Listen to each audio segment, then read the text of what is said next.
Hi, this is Gutrack, my hardcore priest. As if reaching level 60 in Classic wasn't hard enough, I've decided to accept the hardcore challenge with additional restrictions.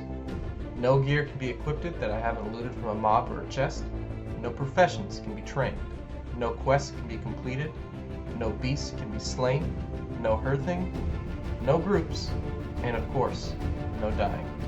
To accomplish this, I will need to explore the world looking for the best grinding spots Azeroth has to offer. The spots I choose will be the key to my success. Hello and welcome to episode 2 of Gutrack, and as you can see, I am level 35 and I am dead! I'm fucking dead because Moloch the Crusher is overtuned and he's impossible to kill. Now what you're probably wondering is how I got here. The last episode I left off at level 23, now I'm level 35. What the fuck happened in between? Basically, I killed these guys, I killed these guys, I killed these guys, I went back to these guys, then I killed these guys again, and then I was like, oh, I really need a ring, so I'm gonna go kill something a little bit higher level than me, but has 1% chance to drop a ring, and then I found this rare spawn in the cave that I thought, sure, why not? He's orange, why not just go kill him? But then he was hitting me for 300s, and then I died. And the saddest part about this is that if I had just taken the time to look him up, see if he even dropped anything worth the risk, I would have found that everyone says he hits 2 to 300, even 400, and he drops no loot, and to just avoid him because he's pointless to kill. But I got really excited when I saw a rare, and I just pulled him, and that's the end of Gutrack. And it saddens me, but, you know, it is what it is, man. Like, I fucked up, and I made a lot of mistakes when I was trying to kill him as well. Like here, I renewed. I had no business renewing. I should have saved my mana and just kept running. I was fixated really hard on my weakened soul debuff. I just wanted to shield because I was buying time for fear. My weakened soul actually ended dropping as my fear came off cooldown. So I had a decision to make, and first I shielded, not realizing I had no mana left after I would shield and I couldn't fear anymore. It's possible my fear would have resisted anyways and I'd be dead anyways and it wouldn't have mattered, but I also had a pretty good chance of hitting him because I do have the 5 out of 5 and the increased chance to hit with shadow spells and the shadow tree. So it was probably going to be fine if I had just feared, but there's also monsters outside the cave. I could have just ran into them. It would have been dicey anyway. Anyways, you slice it, I guess. So the fatal mistake really was just pulling him in the first place. I should have looked him up, found out he wasn't worth killing, didn't drop anything, was super dangerous. And you know, these are classic things. He hits like 5, 6, 7 times harder than the mobs in the area. So he catches you by surprise. You pull him, you're probably dead unless you're over leveled. So, anyways. My original plan for the episodes going forward in this series was to like rate all the grinding spots I went through and show you the ones that were bad.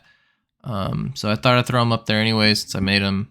But you know, here's the first one: Durnhold, Stronghold. This is the one I think you saw in the last. This is where I get my wand here. That was a great spot, just because there was very little downtime. There was a lot of chest spawns, and they're pretty easy to kill.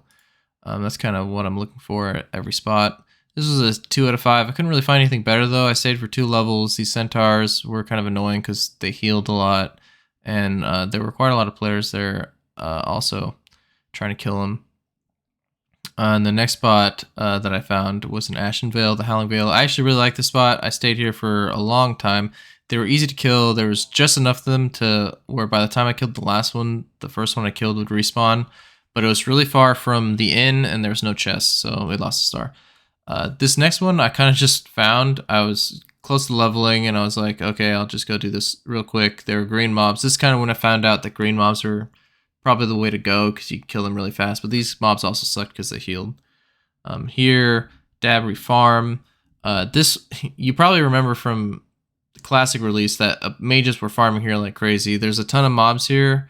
But these mobs do a lot of damage, but they melee only. So unless you're a mage, it's not that great of a spot.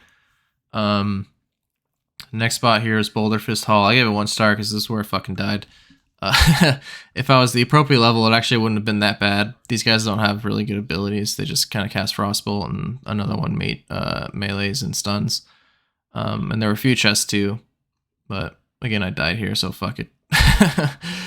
And then these were the other spots I tried. These guys were stealth and dealt a lot of damage, so it was a bust. These trolls, I actually would have liked the spot, but it was kind of a wide area, and there's a variety of mobs there, which is kind of annoying. They all had these different abilities. Here, Desolus. I tried the centaurs. These centaurs are actually really spread out, and there's like a lot of downtime in between each mob, just like running from each one to the next, and they varied in level greatly. These mobs here, though, very dangerous because they're immune to fear, and they hit really hard. They're also contested, so anyways. Another poor spots in Ashenvale, these satyrs, stealth and silence, and these ones have a curse that stuns you randomly, and they also have pets, and the pets don't despawn after you kill the main guy, which is always really annoying. So that was it. There's one last thing to do, and that is to say goodbye to old Gutrack. The most savage fucking priest in Azeroth.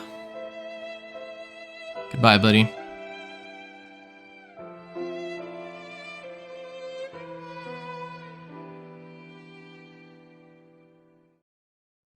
And on a happier note, Blizzard has announced hardcore servers.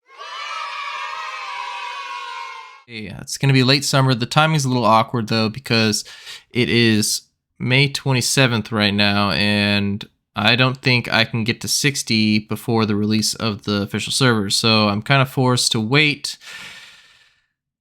I'm just kidding. I'm made a mage. I'm going to do different restrictions, though. You can find that out in episode 1 of Pointless, Azeroth's most fierce mage.